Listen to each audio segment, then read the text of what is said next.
Belgium wasn't even a country until 1830, when a rebellion of the southern Netherlands, backed by France, led to its independence. Belgium contains two distinct cultures, and the two are so disconnected that they almost seem like two separate countries. Dutch-speaking northern Belgium is called Flanders, whilst French-speaking southern Belgium is called Wallonia. Historically, Wallonia was the wealthier and higher status province, spawning resentment among the Flemish. But in recent decades the tide has turned, and currently it's Flanders that's the wealthier, more advantaged region. In addition to being divided between Dutch and French speakers, with a touch of German thrown in, Belgium still lacks cohesive national symbols. There's the atomium, a chrome structure made for the 1958 World's Fair. There's mannequin pies, a statue of a boy urinating, and of course, chocolate, Abbey brewed beers, and the national soccer team, the Rode Duvals, or Red Devils. That's about it. Most Belgians, Flemish or Wallonian, agree that they lack some national symbols. After the defeat of Napoleon at the Battle of Waterloo, the great powers of Europe famously met at the Congress of Vienna in 1815 to restructure the continent. Their goals were to prop up the monarchical order and stop France from gaining so much power ever again. To do so, European diplomats developed the idea of putting strong powers near France to stop it from bullying its neighbours.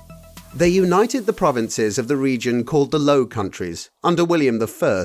Since the Belgian Revolution, many of the provinces of the region had been in on-again, off-again wars for hundreds of years, and political loyalties were sharply divided.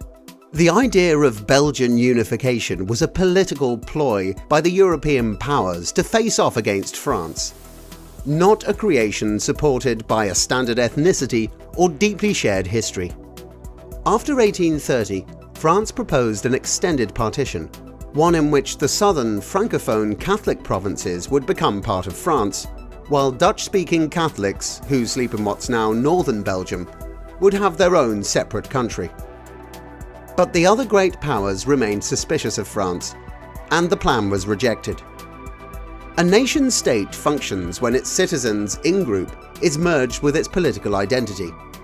The government of, say, South Korea is in a position to perform its duties because the people of South Korea view it as a legitimate institution for performing the duties of legislation and rule. The people of South Korea are bonded together through common cultural, historical, linguistic ties, and agree that they constitute an in-group and are thus okay with being part of the same unit as other Korean people. In Belgium, however, making an efficient national government is almost impossible. Because Belgium's two primary in-groups are forced to share an equivalent national unit, both groups' identities are under constant pressure to stay themselves.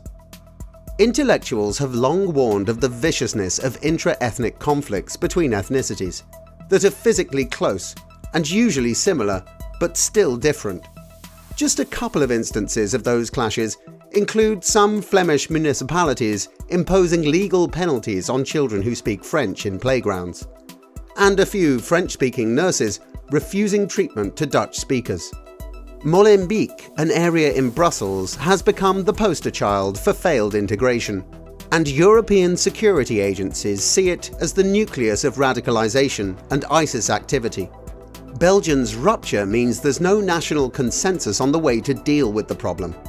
Actually, the country is so divided that the town of Brussels has 6 different police forces, aligned with different mayors, that don't cooperate. A Belgian counter-terrorism official once told BuzzFeed, "We just don't have the people to observe anything besides international investigations. And frankly, we don't have the infrastructure to properly investigate or monitor many individuals suspected of terror links." That statement was made 1 week before the Brussels surprise attack. Belgium acts as a case study of the tremendous difficulties of resolving ethnic tensions in a nation-state, a topic many might recognize in other countries as well. The people in these countries aren't better or worse than people elsewhere. They have just been put in an unsustainable position. When a nation is established without organic cohesion in mind, when people's loyalties lay with a subgroup rather than the state as a whole, and when divisions lie along relatively neat geographic lines, one must wonder, at what point should a nation decide that it'd just be better for everybody involved to separate? Let us know your thoughts about how to solve this issue in a country that is so divided.